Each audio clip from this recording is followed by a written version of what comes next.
Bobro.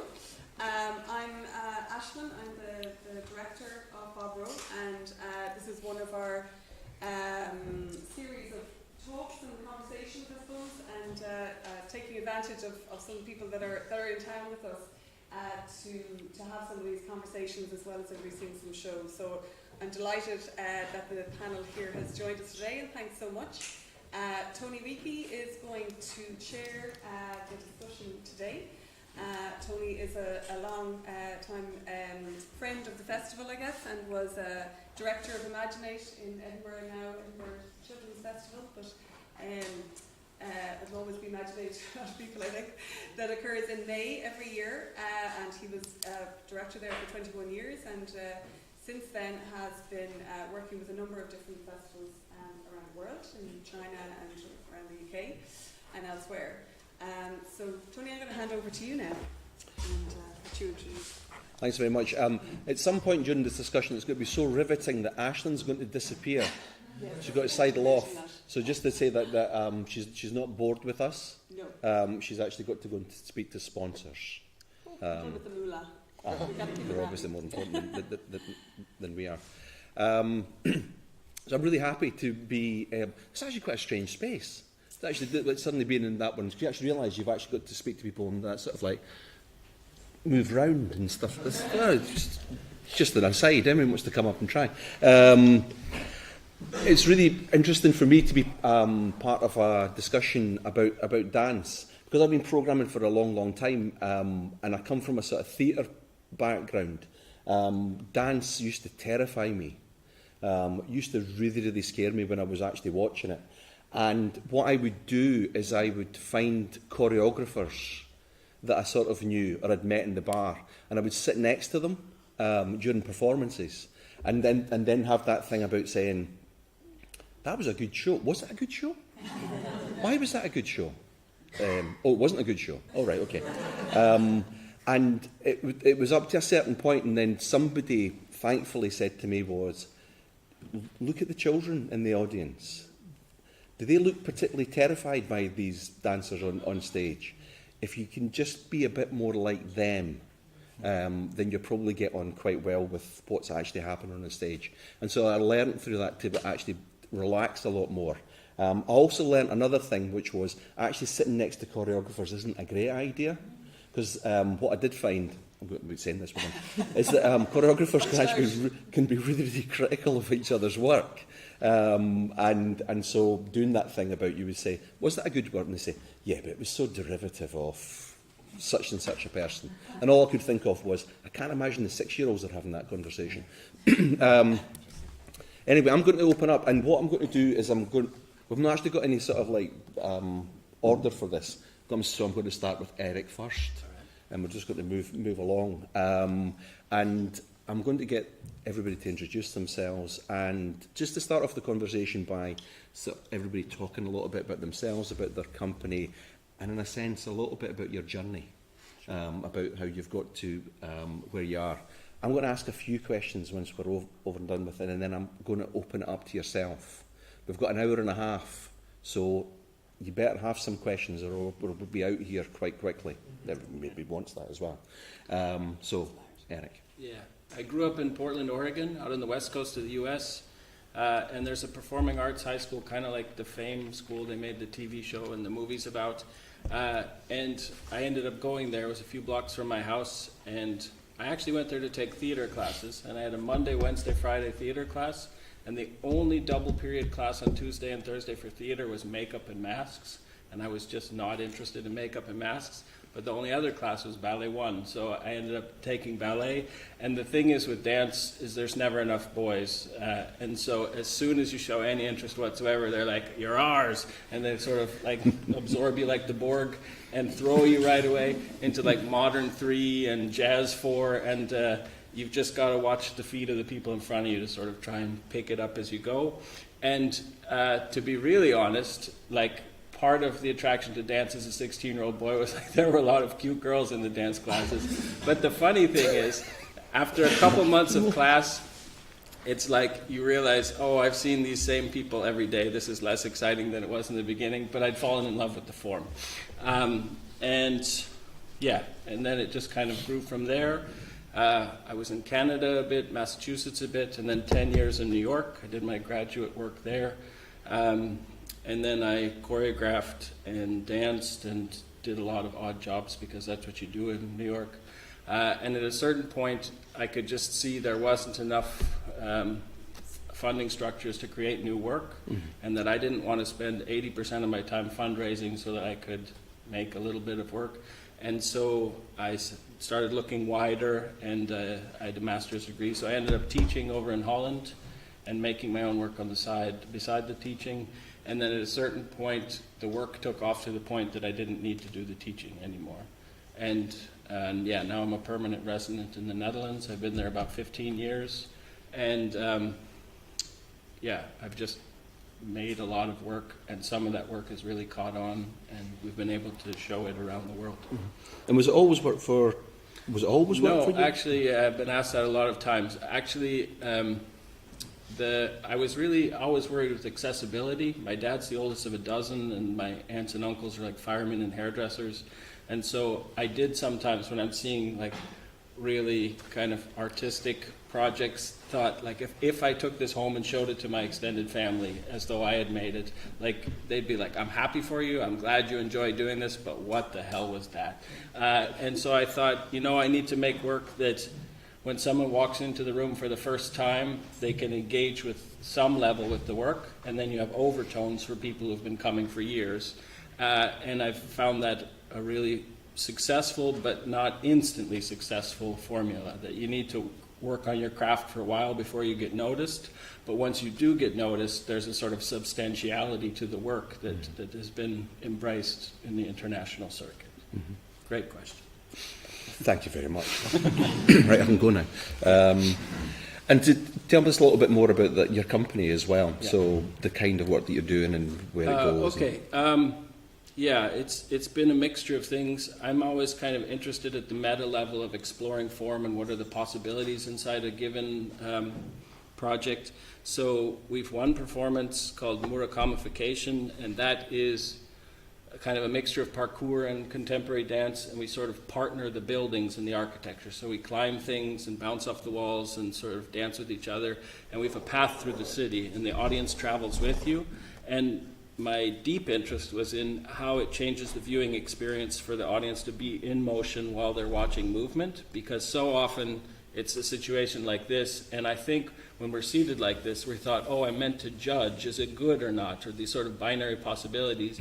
And by already being in motion, there's sort of like, I don't know, the existential fourth wall leaves in a certain way, because those bodies are sort of present in the same space and time, and because there's sort of like there's the deliberate audience and the accidental audience that just happens to be going on, and so life becomes sort of the decor and the backdrop for that piece. And that's worked really well, but it's kind of like jazz music. Like we have a score, and you just adapt it to different cities, and you adapt to different contexts. You know, and there's the moment in Germany where this lady decides she doesn't want you on her wall, and she like put a bucket of water on one of my dancers. It was hilarious. Like you couldn't theatrically imagine. Like it was the perfect timing, but it was not expected. Yeah, and then other work. We have a duet where one dancer, it's me, is on the ground, and the other dancer is on top of that dancer for 15 minutes. They twist and turn them, and the dancer on top never touches the ground. And it's like a simple form, but I feel like it took a lot of research and a lot of time working with that particular artist and myself to sort of build the sort of connection where it was sort of a metaphor refined to its essence, that it wasn't superfluous, and that like finding the simple sort of resonant thing is actually a lot harder than finding the big flashy thing. And then a few years after that we made Tetris, and I try to work really collectively with my performers. I think top-down management is stupid in this day and age, so it's a very horizontal relationship. I think of the choreographer almost as like a labor union organizer, that you do a lot of extra work to find the rehearsal space and kind of collect the cast, but that you want to get 5 imaginations harnessed to idea or the thing you're researching and let that pull the wagon as far as it goes, because one person has, you know, one perspective and one view, but five, it gets a lot wider, and we spark each other. That like one does something which triggers someone else, and it makes the creative process a dialogue. It's not that I say, do this, and then the performers do it. It's that I say, what can we explore? And we all start doing it, and it's almost like having a pint and laughing with each other. That the creative process, like actually making work, is the most joyful part of the whole ecosystem, I have to say. I love sharing the work, but also making it is just such a joy. Mm-hmm. It was interesting when you talk about the person on the ground. It's a piece called No Man is an Island, which was the first piece that I ever saw Erik do. And he makes a wonderful island, if anyone wants to climb over him later on. But that interesting thing, when you think about sometimes in terms of dance and that abstract form, that it's sometimes one of the difficulties. I remember starting to programme work for children, and teachers being really, really resistant against it. Just the idea of actually saying to me, dance isn't for children. And that weird thing of actually going, have you actually looked at your playground and watched them? But that notion that sometimes adults have about the form being really, really difficult. And I work in a community, a really, really deprived community in Edinburgh, and we took No Man is an Island for a public performance with some of the most out there kids to watch it. And we were terrified about how this was going to work, because the performance is in a very, very small area, and they sit round them. And you're really, really up close and personal with this piece. And they were just like gobsmacked by what was actually happening, by this movement that was going on. And at one point, the small dancer actually turns you on your head, kind of. Yeah, and he flops and he just crashes. And it's the most amazing noise as much as anything. And it just landed right in front of this 15-year-old girl. And there was just a moment of silence, and she just went, "No fucking way." And it was that point we actually started to relax, because we just knew it was working. And it was just that thing about when it works and when it engages, the last people that are ever a problem in terms of engaging with this work are the young people. It's generally adults that have lost their imagination. Thank you, Erik. I'm going to pass on to Loa. Hi. My name is Loa. I'm Danish from Copenhagen, and I am educated as a dancer. And after graduating dance department, the first thing I did was a children's theater show, where I was the performer in it. Someone else created it, or we created it together, but I was the performer in it. And then right after that, I did my own. The first time I created something myself, which was for grown-ups then. But I went back into performing for children. So I started out as being on stage for young kids quite a lot before I started creating for children, because then I took an initiative together with another dancer 5 years ago. We wanted to create a piece together, and because of that we needed some kind of structure, so we created a company, and he then went on to do other things, but then I have continued Theater Minsk, which is called, and have created another show since then. So the company is fairly young, 5 years ago, and we have created a couple of shows. So I do this combination of directing this company, but also working freelance as a performer and dancer in other people's productions. And also do work for grown-ups as well as for young audiences. We're based in Copenhagen, and when we work in Theater Minsk, I I initiate the projects. So together with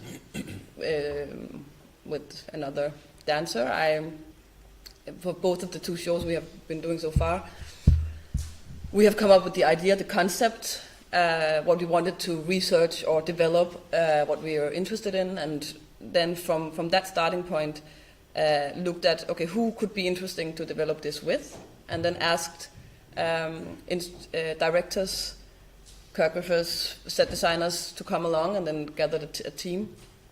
And then when we go into the production space and start really working on the project, then I move on to becoming a dancer on stage, and letting someone else have the overview from the outside.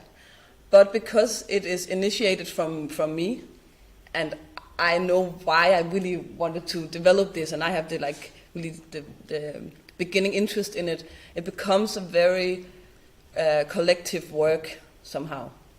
And the first time I did it, I remember that because it was so much me and this other dancer that I started it with, it was our idea, and then we had 2 directors, and sound and light and all these things, but we had 2 directors who were supposed to take over our idea and develop it. It was a little bit in the beginning okay, we had to sit down and be like, okay, if we disagree, directors, you have the possibility to decide where we go after we go into the rehearsal space. But it was never a problem, because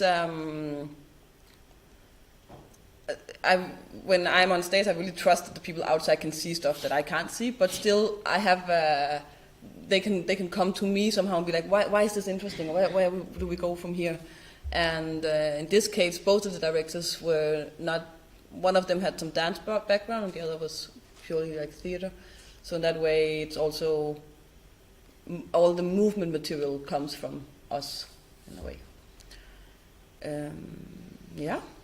And is the work could obviously Sky is for a younger audience? Is that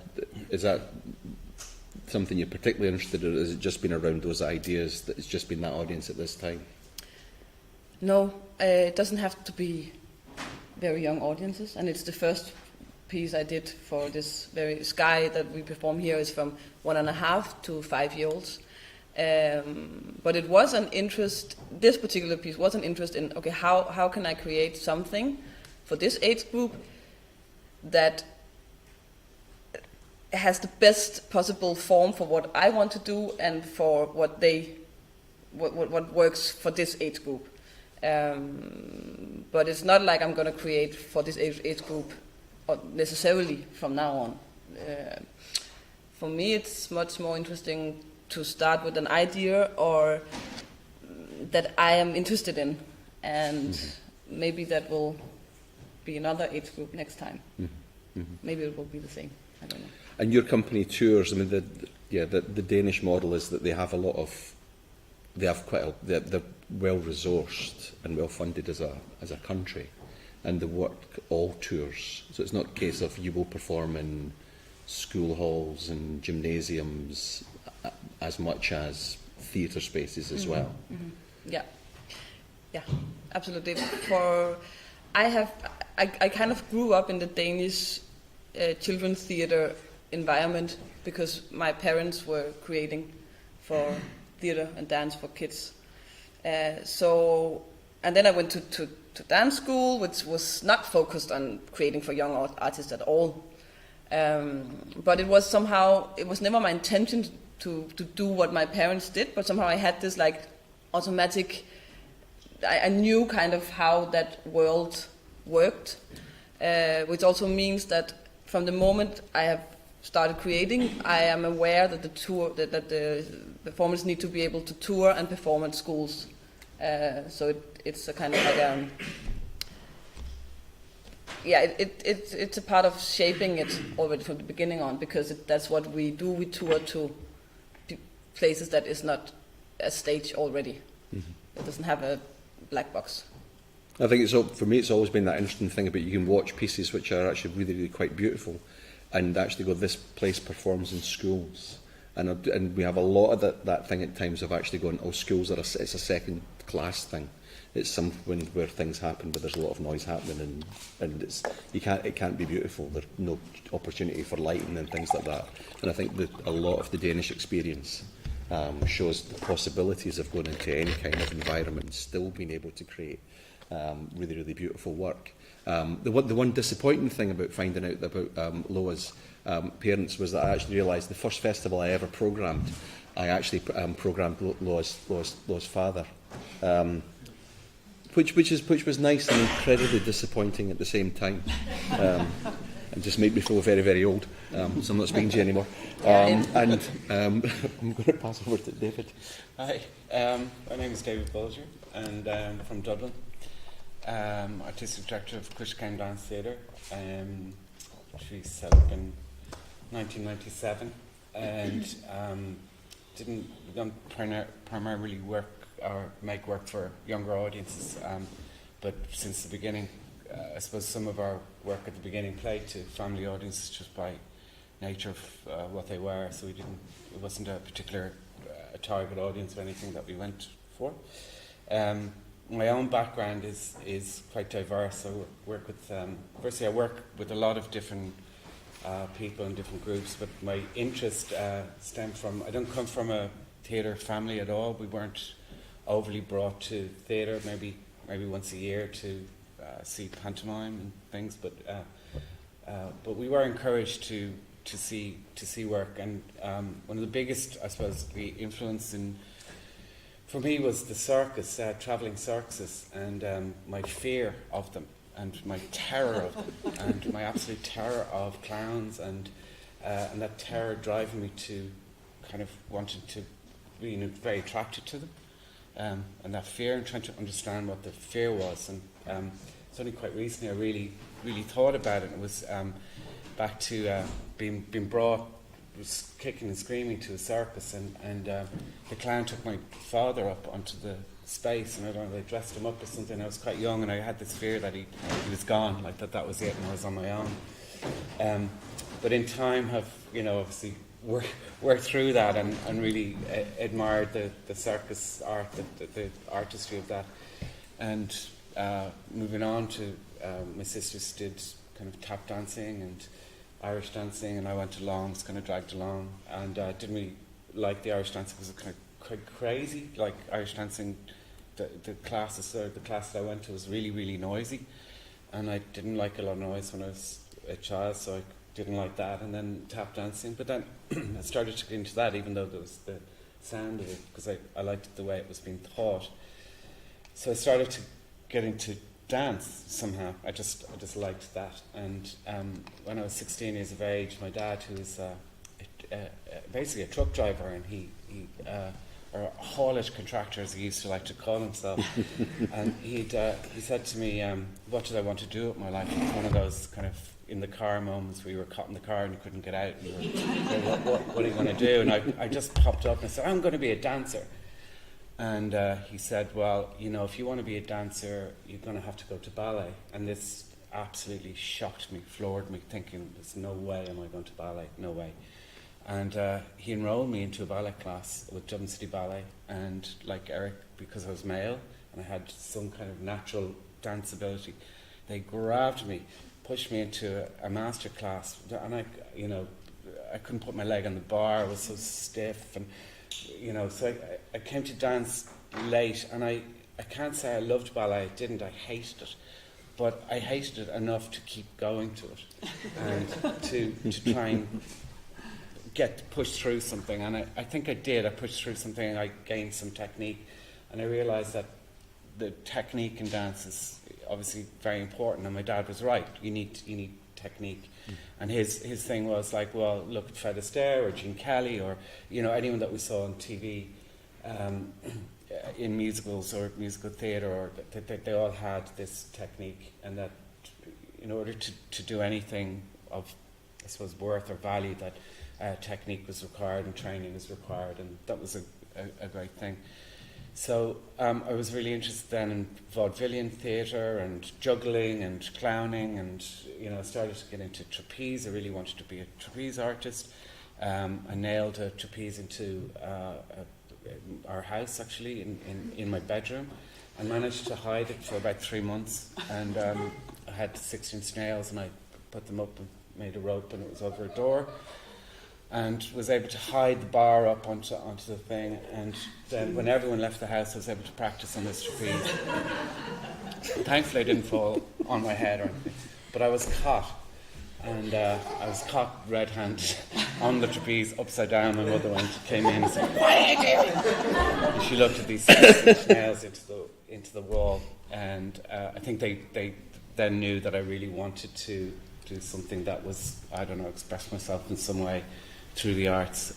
So they encouraged me to do that, and went to college and went to school. They made me stay in school. I wanted to leave school when I was 16. To go into full-time dance training, and they wouldn't let me, which I'm very glad now they didn't. That I had to see through that they could say you could do both. And also then trying to hide that life in school was kind of a very interesting thing, where I hid the fact that I did ballet for a long time, and it wasn't something you kind of said in the play in the yard that, you know, I do ballet, you know. So I kind of had double lives going on. And really liked to choreograph. I thought it was because I wanted to be in charge, and I think that was the beginning of it. Now we're down here for the week, very kindly doing a residency on working on a new piece for younger audiences, which has been fantastic to be here to try and just tease out or feel what that might be. And today, Yvonne and Matthew are in the audience who've done several works with me. Today, will tell you, I apologise for being bossy and said, I'm really sorry for having to feel like I'm in charge. And they're like, no, it's okay. We need to be told, you know, we need to do something. So it's interesting just how, I suppose, we try and make the work in the company that, again, many voices are to be included. And trying to use my love for all those different forms in some way to tell stories. So it's contemporary dance mixed with all other. It's mainly contemporary, but mixed with other things. Trapeze. Trapeze, yeah. Trapeze, yeah. Aerial's difficult. It's a difficult form. Especially in your bloody bedroom. Yeah. Yep. Now, finally, we've got to end up with Ashton, who's not going to tell so much about her journey in contemporary dance, but she's going to speak through the language of contemporary.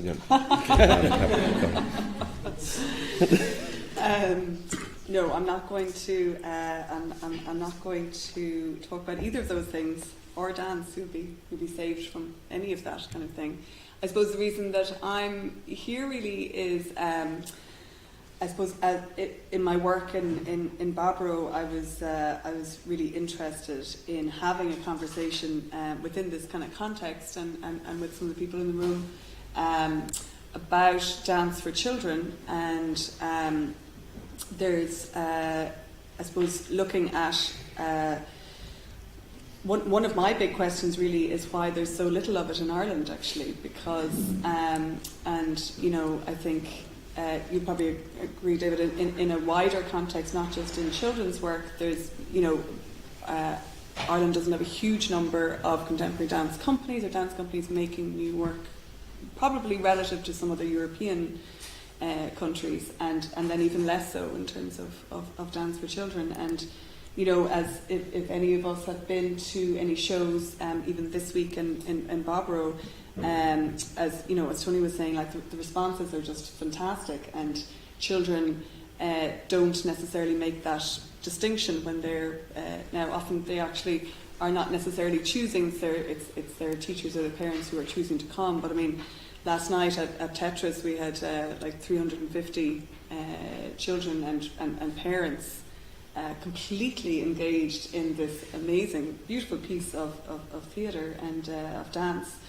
And you have no choice but to engage with that piece in a very real way. I was just saying to Tony earlier, I'm sure there were an awful lot of parents in that in that audience who would not necessarily have chosen to come to dance for themselves. So it's really interesting that I think there's almost kind of audience development through children for dance in the bigger context. But I think it's a form that really speaks to children, and I think it's something that I would love to see more of, and that's one of the reasons it's interesting to try and tease that out. And I think a lot of it is probably to do with tradition and culture in terms of maybe education or exposure to that in other parts of Europe. And then I think it's interesting to look maybe at the form and maybe the impetus for making work and the kind of subject matter of it in a European context, maybe compared to an Irish one. So that's why I'm more here to probably learn from this conversation than to add to it particularly. Mm-hmm. I mean, I think it's going to be interesting in that sense that actually, I mean, hopefully these things here are just the start of hopefully conversations that people are actually having, which go beyond this, about talking about why there isn't that body of work which is across there. Where does that come from? What are the cultural reasons, historical, all these kind of things, which, and in a sense, these kind of discussions just barely scratch the surface of it, and it's up to yourselves, in a sense, that interest that potentially you've got in this, that carries on these things. One of the things I'd like to, and I've always wanted to explore this with choreography, are people making work for a younger audience, particularly when it's from a dance point of view, is what makes it different, or what are when you're approaching your work, what are the things in your head that are making it different from doing a piece for adults? I don't know if I've worded that very well because I've been using that. Yeah. It's a great question. Good, you can start first. Well, it's a great question. I'm kind of thinking about how do you answer that? Because I think my first initial reaction is that you don't. You make the work and something follows somehow, or that you might say that there's like one of the interesting things that I came across recently. So we made our first kind of dedicated work for children 3 years ago, which premiered here, called The Wolf and Peter, and it was around for a while. I had it kind of in my pocket, and part of my desire to do it was the actual score of Peter and the Wolf, and then reverting back to learning about wolves, for example, and when they reintroduced them to Yellowstone Park, and how they completely changed, helped the ecosystem in the park. And then I ended up going to the wolf keeper in Dublin Zoo, has 5 grey wolves, and they're not the most they live underground and stuff, and they're not the big what did he say, the big stars of the zoo kind of thing. Because they're down. But he had this absolute passion for them, and he said to us that in order for them to come out, he starved them. And I was saying, please don't starve the wolves. What he meant was he would only feed them at a certain time. I don't know if you remember this, Yvonne. And he fed them by throwing the food over, and they came out, and he had to go away because they won't come out while he's there, because they treat him as the part of the pack, So they came out, and we were really close to them, and we got to really, really be pleased to see the beauty of them. And then they went off and did their thing, but he turned to us and said, "Who's playing the wolf?" And I said, "Well, actually, they're all playing wolves, because the story reverts that the wolf isn't just sent off." And I didn't want to say to the zoo, because the wolf is in the story sent to the zoo, and I thought, no, I don't want to send the wolf to the zoo. That what happens is Peter realises that his chain of events of opening the gate and going out into the big green meadow, which he's told not to do, has unleashed the fact that the duck is now dead. The wolf has been blamed for everything, and Peter ends up connecting with the wolf and opening the gate to the cage that the wolf is in. And the wolf thanks Peter by allowing Peter into the pack and learning about the pack. And I suppose, you just go, well, is that only a show that could play for children or younger audiences, or is that adults? Do adults feel that that's like, is that interesting for adults as well? But so I don't know if I think and the other thing is the obsession with some people might hate what I'm about to say, the obsession with age. What age are you making the show for? Yeah. That I have to say that blows my mind. I just go, I don't know, like 2, 1, 12, 14. I don't know. I don't know how I you was guys. to say, maybe I can jump in there because I actually get asked to teach a lot of workshops about making work for young audiences, and I think that's because I've had sort of the North American experience and now for a while the European and a bit the global experience, but kind of the first thing as we're coming in the room that I'm saying is don't make a piece for young audiences. Like make the best piece that you can and let that piece tell you what age it's for, because too often people are sort of putting fences on too soon and then the work is sort of I mean, a young eye is incredibly sophisticated. They're ready for a lot. It's too easy to underestimate them. And I think this sort of micro-focusing about what our target audience is actually gets in the way of sort of, like each of us has something we need to tell, and we need to discover what it is we need to tell. And if we put a fence in the middle of our path, we're not going to get to the point of understanding. And so part of it is the process of making.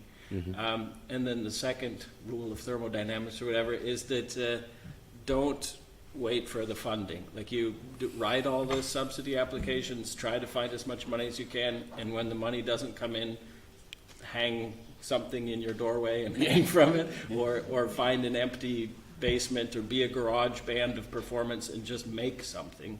And then the third thing is to not limit yourself to your medium. Like I think the wonderful thing about dance is sort of, it was the most nebulous of the art forms, and so now in the age of performance art, like everything that doesn't fit in somewhere else falls under this big umbrella of contemporary performance, or it's sort of, it is dance because we don't know what else to call it. And that means you get to be a magpie. You get to steal the things that are of interest and combine things in different ways. And so often the most interesting work is, and this is I think for all ages, but especially for young people, isn't within a discipline, but it's between the disciplines. It has a foot in each, and it's sort of discovering something new at the level of form as well as the level of content. Well, you asked what makes it different, or what is different in creating for young audiences. Depends on where we focus, because for me there is a difference, but the starting point is the same, that it has to be something that I am sincerely really, really interested in. And when I have something that is like really that I find super interesting, then there is a chance that an audience also might be interested in it. And if I can make it super interesting for the kids, then it will automatically also be interesting for the grown-ups somehow. So when the approach to the actual creation is not different, because that is like this idea, what can it do, how can it develop, how can we dig into this. That's the same creative process for all ages. But it's very important for me to take my audience super serious and go into who are they, what are they interested in, or more like how do I reach them? How do I make sure that, for example, with Sky that we're performing here, it's a very specific, like they're babies and toddlers, so they are in many ways like different species from just 10-year-olds, or so that makes. Because of that, there is a difference in some part. Like, for example, I don't want to make it more than 35 minutes long because they need to be able to concentrate. If in that particular performance, the age group was actually very much the starting point, which is what the other one I made, the first one I made, it was an interest in a philosophical question that really interested me, which then became a children's piece. But it was started up being a very the relativity of truth and how can we develop this in a physical way, and then it became a children's piece. Whereas with Sky, it was very much an interest in that specific age group, in the way of how, and in form, how can I create a space where they are included and where they have a sensoric experience, without it becoming a playground where I still direct their point of view and I still show them a narrative or a piece that I want to show them. It was this. It was very much also an interest in how to create this kind of space, how to create a performance where I can let them have a physical experience through my physicality. So in that way, it was very determined by the age group in that piece. And it started out by going into kindergartens and bringing objects and playing with them and figuring out what works for this age group. Whereas the other one started out talking about big existentialistic questions, and then going into the workspace and be like, okay, how can we make this very big questions into a physical action? I don't know if that was. I think, sorry if I can jump in 1 second, then I give it back.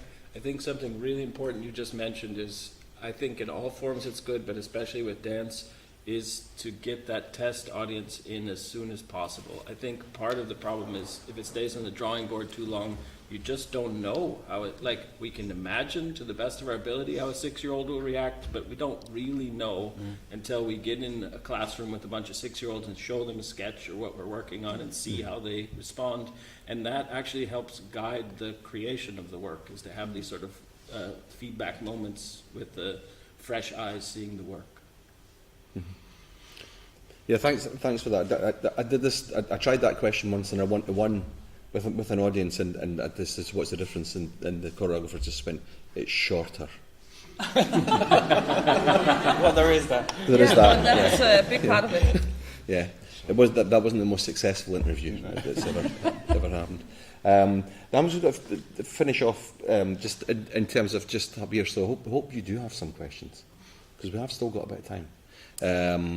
And I primed it a little bit because I just wanted to get an idea from each one of the choreographers and artists about a piece that really inspired them on their journey. And I had a lovely thing, because when I asked them all outside, they all went, I know. sort of stared into the distance. So hopefully it's given them enough time. But just wanted to get a sense of, just to get a bit more of a sense of yourselves and that piece or that moment that just really, really set something off for you. And whoever wants to start, and Ashlyn, you can get involved as well.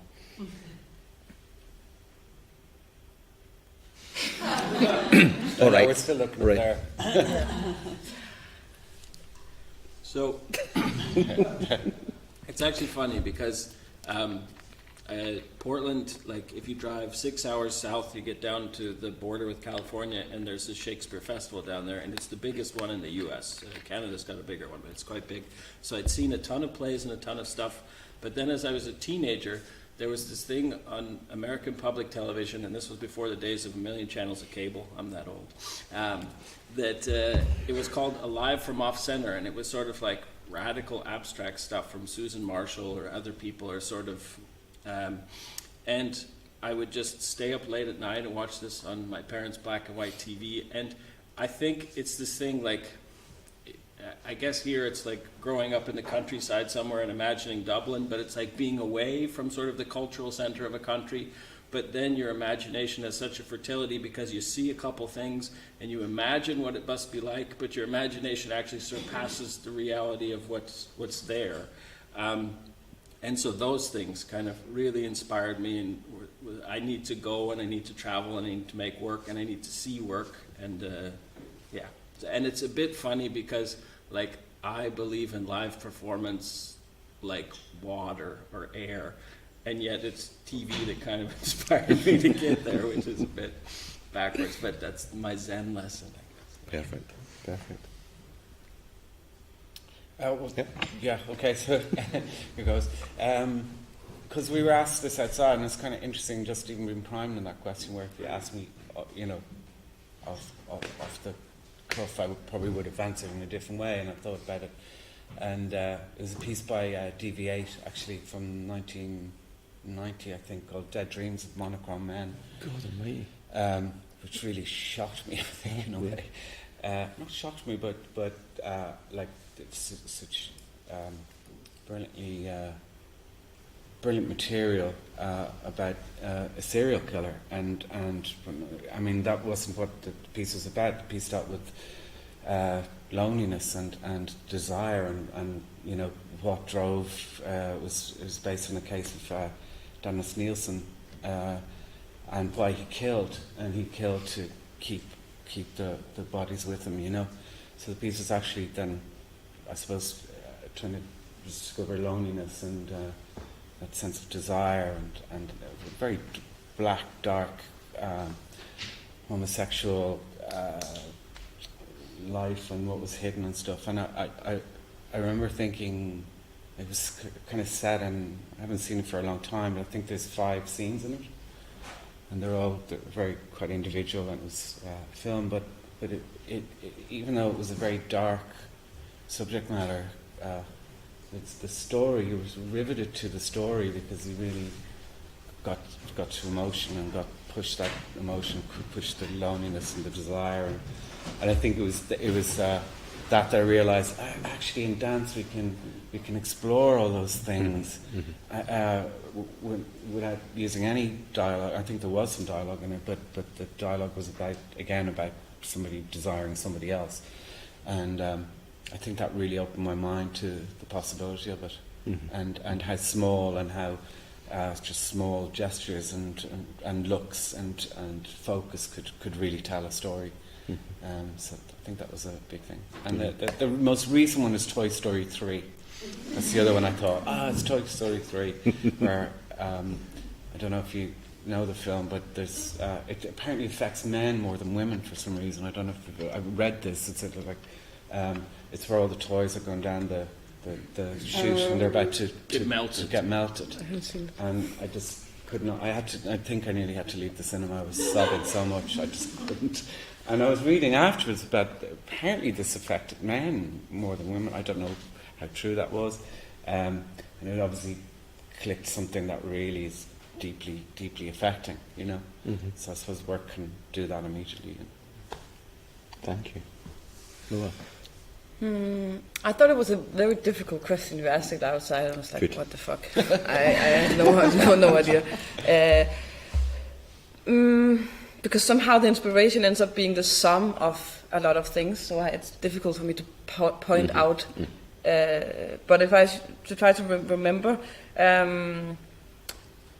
back when it was like all starting, a combination. You said DV8 and you said television. I remember this a movie that DV8 made was something that I like saw it over and over again. And in general, also when it was right in the beginning, I actually ended up. Well, your parents didn't allow you. My parents also didn't allow me, but I ended up doing it anyway. Dropping out of high school and starting dance training instead full time. And at that moment, it was these movies, Ultima Vest and DV8, where it's a little bit funny that it's something that you see on a screen, but it was still, that was some of the biggest inspiration for me back then. It was something about this like really physical, powerful thing that Ultima Vest has that was very much my driving force and the reason why I ended up loving to dance so much and quitting high school for it. I think I found there's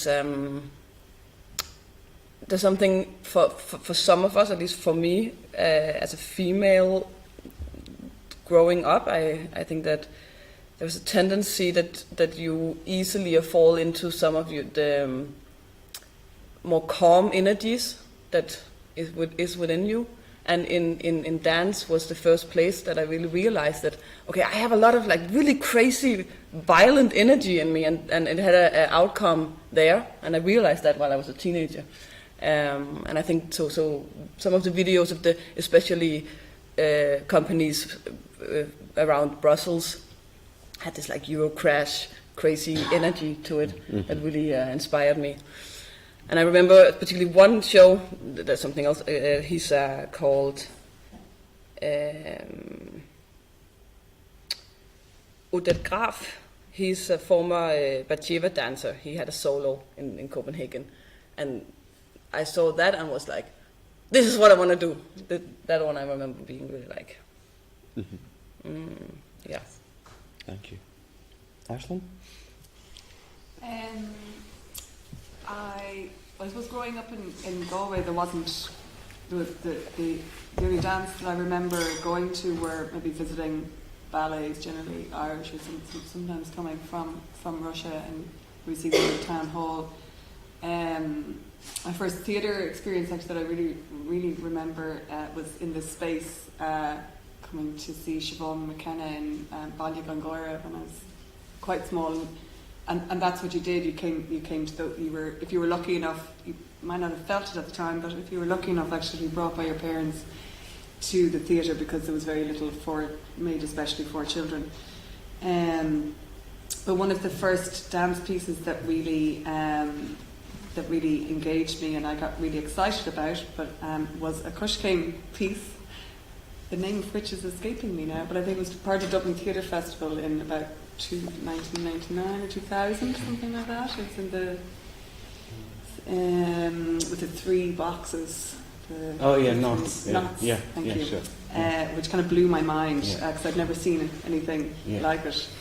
And it was just like, wow, this is a whole different approach and a different feeling as an audience member that just really excited me at the time. So, yeah.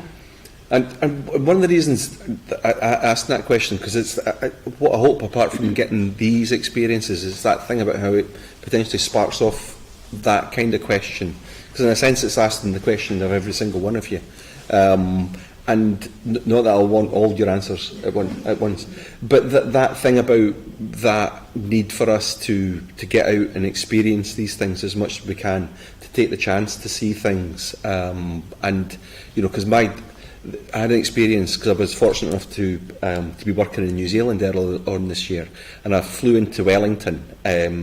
And as I got off the plane, I got a text from my wife saying, "Have you arrived yet?" And I was like, "Yes. Why are you checking up on me in Wellington? It's kind of weird."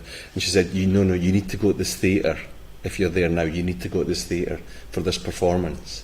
So I just turned up with my suitcase at this theatre, which was part of the Wellington Theatre Festival. And I had absolutely no idea what the hell I was actually seeing. I just knew the name, and it was weird, and it was German. And that was all I kind of knew. So I just turned up with my suitcase and just said, "Do you have a ticket? I think this thing's going to be sold out. I'm going to have to go back." And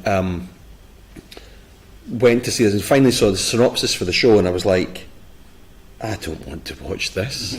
Why on earth do I want to watch this? This is the story, and this is the true story of a man whose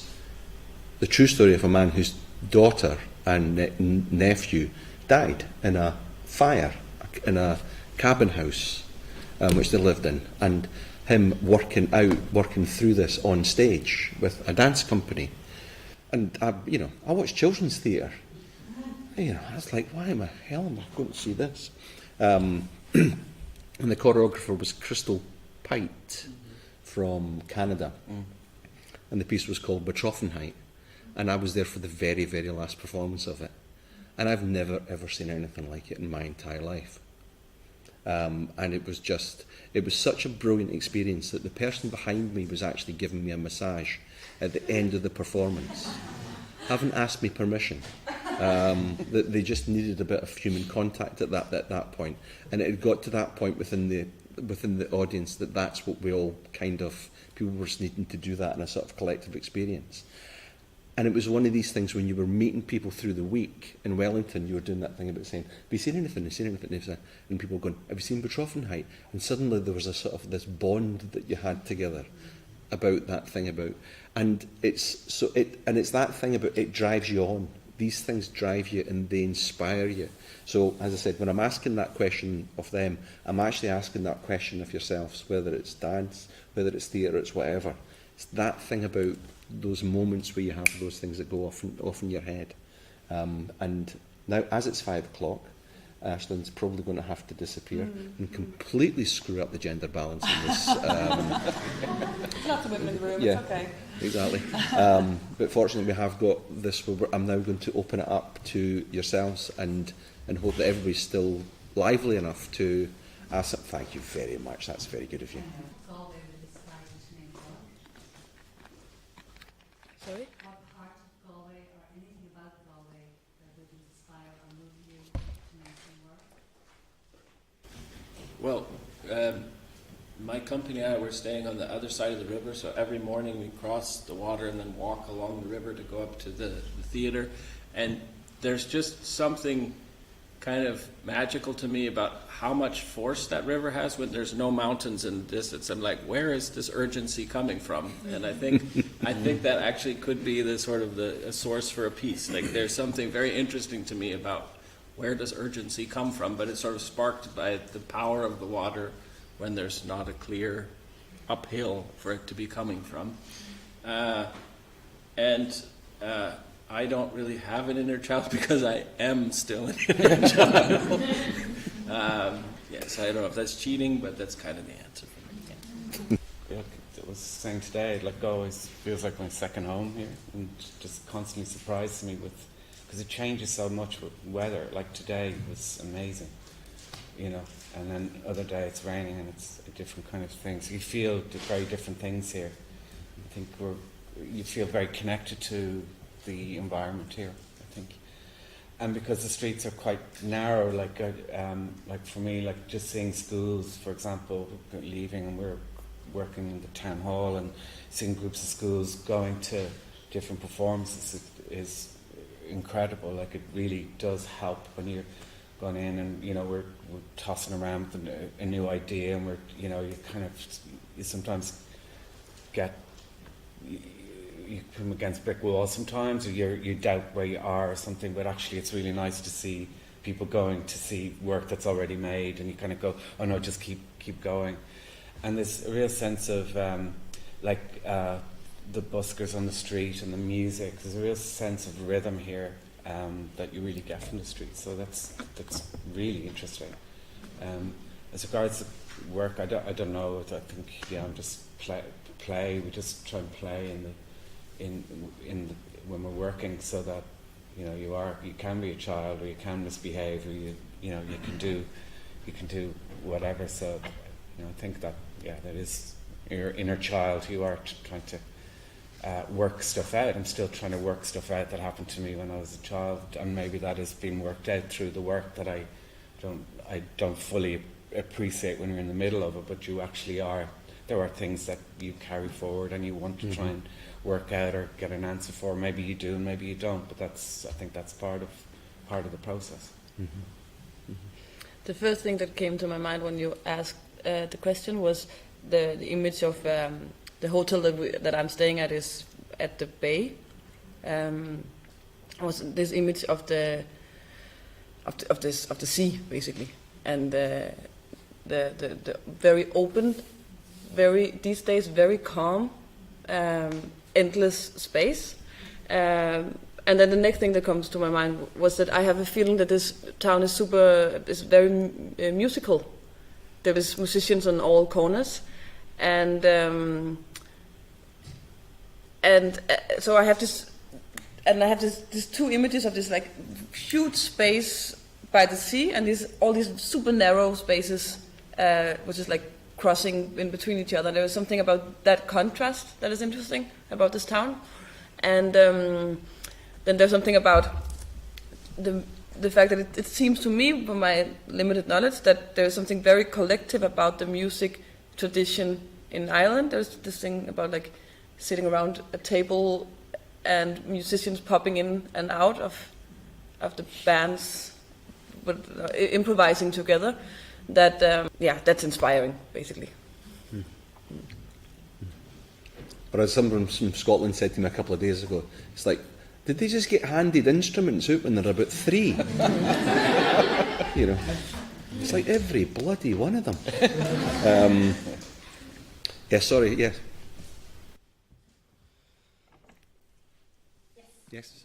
I have an experience that the work for younger audience often includes. Good question. Yeah, this is one of those funny questions because how you answer depends how you're asked the question. It can like really root one way or root another way. But I think one thing is not to do it just to do it. I've definitely seen too many children's performances where there's a bit of interactivity tacked on at the end that has no connection to actually what's being told or to the first part of the piece. And that drives me nuts, of course. It's the thing where he said we're choreographers talk about each other. But the other side of it is, I think that we live in such a, we just finished a 12-week tour of the US. And before we went there, we went to like this little podunk town in Germany in NRV in the middle of nowhere. And the performers went in and they said, the kids got up, and when we started to interact with them, they all started doing this. And then we fly across the ocean, and 2 days later, we're in Saskatoon. And Saskatoon, Saskatchewan, up in Canada, is basically like taking time travel back to the 1950s. Like the buildings, the pace of life is completely different. And yet, when we do this, the kids come up and start doing this. And global culture and screens, like whether it's Fortnite or games or watching the same television, is really framing their existence. And I think we need tactility because we can't, it's not that we can't trust the things we see, but we actually need that live interactivity as a sort of warmth or a sort of pushing back against that imposed way of viewing the world that's coming in sort of the impersonal communication forms. But that's my answer. I mean, it's going to be different with each person, but I do think that's part of it. Mm-hmm. Big philosophical questions. Try to make them physical. Yeah, exactly. I really agree that there is a tendency that it always has to end with interactivity, and sometimes it's just a bad idea. Like it doesn't have to be that way, and maybe there's a tendency that you do it too often, but there's also just the fact that we are all, also grown-up, super physical human beings, but somehow for some of the grown-ups it kind of get lost to the ages, to the years, and the kids, now we're generalizing, but has a stronger connection to their physical body, and they experience the world through their bodies more, where we as grown-up has a tendency to have moved everything up here. So one thing is that it's a really good way to approach them, because they are so much still in their body, and this is how they connect to the world. So to get them to also move and interact, and let them interact, is a way to communicate with them. They also have a really strong urge to do it. Like they're not so restricted as grown-ups. If you ask grown-ups to come to the stage and participate, it often gets super awkward because no one really wants to do it. And with kids, it's like they really want to go, and what we're doing throughout the performance is to hold them back, which is also kind of, it doesn't feel so nice to be like, no, you have to sit still, you have to sit still. As another good reason is like they're told to sit still all the time, and also in performances often they're also told to sit still and keep quiet and everything. So there's something freeing and in actually letting them move and letting them experience what they have just seen us as performers experience. Yeah, they're processing by physically moving. Exactly. And it's really important to stimulate their physical being, so and they don't end up being completely in their heads, hopefully.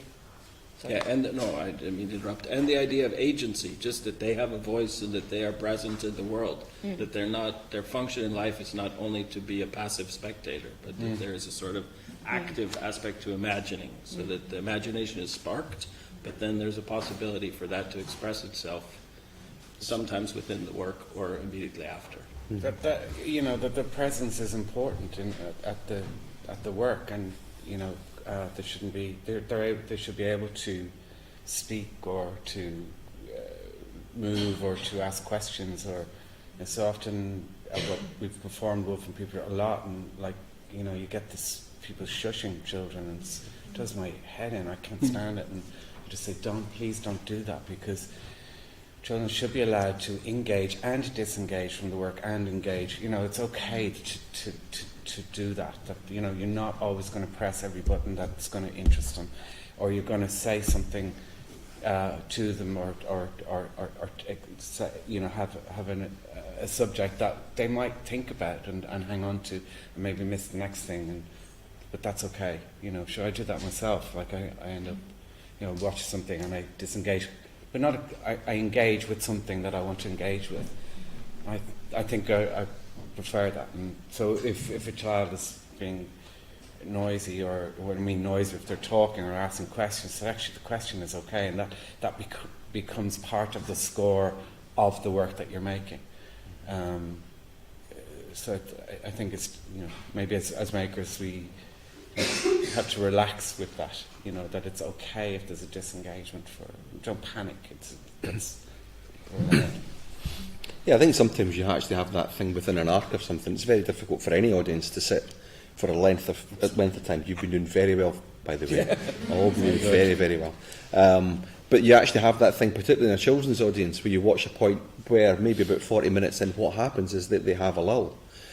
They have a moment, and because they are children, there's a sense of them physicalising that moment, and you'll have that thing about watching that. You'll watch people who are not comfortable with that thing about going, it's okay for that to happen. Yeah. That what they do is they just do that Spinal Tap thing of getting everything up to 11 and then try to keep it at 11 the whole time. Yeah.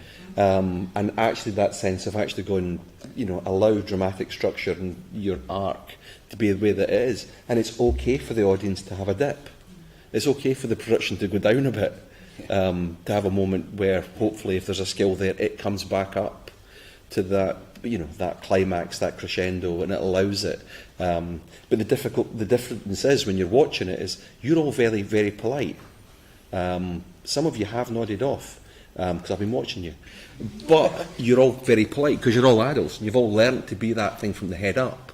So you'll sit and listen and that kind of stuff, and even though some of you are going, I think what I'm having for dinner later on, you're doing it in that way, and children don't do that way. And it's that thing about going, just be with it. But it's an interesting thing, listening to that thing about how dancers are coping with this, and knowing that some of you are theatre makers out there, and it's and I'm wondering in a sense again about how similar that is for people who are making theatre. And without getting into that thing about, as you say, you're crossing boundaries and crossing genres in a sense.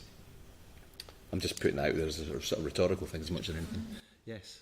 I noticed that all of you actually mentioned that you like working in an informal way, like without someone being... I think it's a very individual question, because some directors, choreographers have a very clear vision, and this is what we're going to do, and I need everyone to hop on board to this direction that I'm giving, which is very great.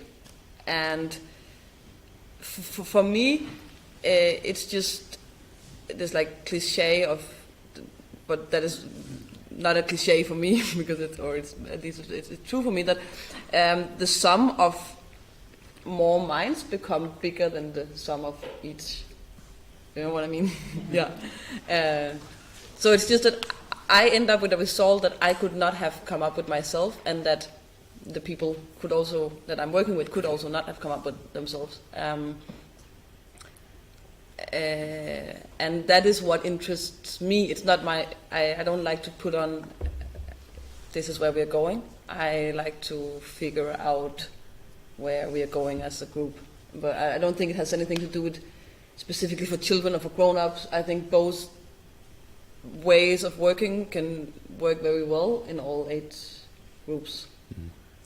But I do think you're onto something, and having toured now like around the world with a couple of shows, that I do think the entire ecosystem of making work for young audiences is less ego-driven than the world of making work for adults. Yeah. And even when the vision is very specific, or in the way that you said, it's not the vision to feed the ego. It's like that's the way of crafting. But there's a real. It's not that you put them on a pedestal, but you at least value your audience as much as yourself as a performer. So it isn't like we're doing this so people can look at me. It's like we're doing this so we can share it with people and inspire them. And I see this a lot through our entire field, whether it's theater or dance or whatever, in making the work for young audiences. And there's also a real sort of, I mean, in some sense, I guess there's a competition in the field because there's limited spots in festival where pieces play, but I don't ever feel like I'm surrounded by people who are jealous of me that I'm doing well. There's just like, I'm glad for you. I'm glad that good work is getting out there and young people are getting to see it, and I have the same thing about other people's work, and that's, I don't know, it sounds like wholesome and goody two-shoes. It isn't that, but there is something like there are different personality types in the world, and there is something in our field that's sort of like a certain crowd like leans this way that I come across. I don't know if it's correct, but maybe it also plays a role that in general art or anything made for kids tend to have less value. It's like economically for sure. Economically and structurally, and like a teacher teaching kids earned less than a teacher teaching grown-ups. It's like so maybe if you are very like want success or want to be, then maybe you're not so drawn to create in children's theater, so maybe you don't experience or get the chance to go there and figure out how what that can offer you. It's the same like you're saying, there are some personality types that maybe wouldn't go there because it doesn't have this glory to it from the outside. I don't know if it makes sense.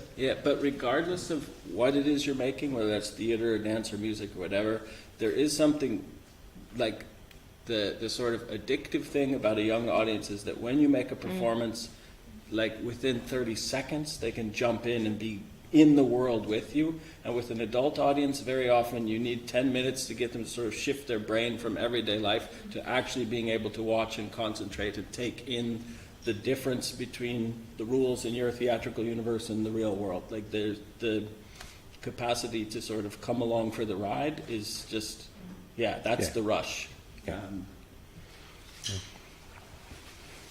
Anything to add? Well, just I suppose, generally talking about the human experience and trying to articulate that when you're working with a group of people, when you're lucky enough to have other people to work with, that of course you want their input into that, and you want their stories in the story. You want them to be, you want people to feel invested in the work that they're presenting. So even if when you might recast something that you've worked on, you're still trying to work through. You're not saying please be like this person because that's the way it was done. You're trying to feed in the whole process of it because you want that person to have ownership of that work. And I think then there's that connection again, because it's honest and it's there, and you have an investment in it. Because we want their inner child to be present in the work too. And it's a general thing, which is that it's my appreciation of this. It's the best field that you could ever want to work with and work in. But you're not going to get rich from doing it. Genuinely aren't. But it's the best. If you want to travel the world, you want to go to all these places. Performing arts for children is honestly a really, really good way in. And you do meet the nicest folk. And you're working with a great audience as well.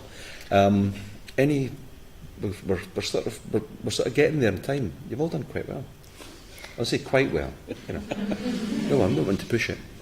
Any other thoughts, or is everybody getting that thing about, well, we need to have some tea now? Right, you're done. That's it. You're not getting any chance. So I'd like to thank David, Loa and Erik and the festival for setting up this session. Have a great festival, folks, and if any of you want to come up and tell me your personal favourite thing, I'm quite happy to do that over a beer at some point later on in the festival. Thank you all very much. Thank you.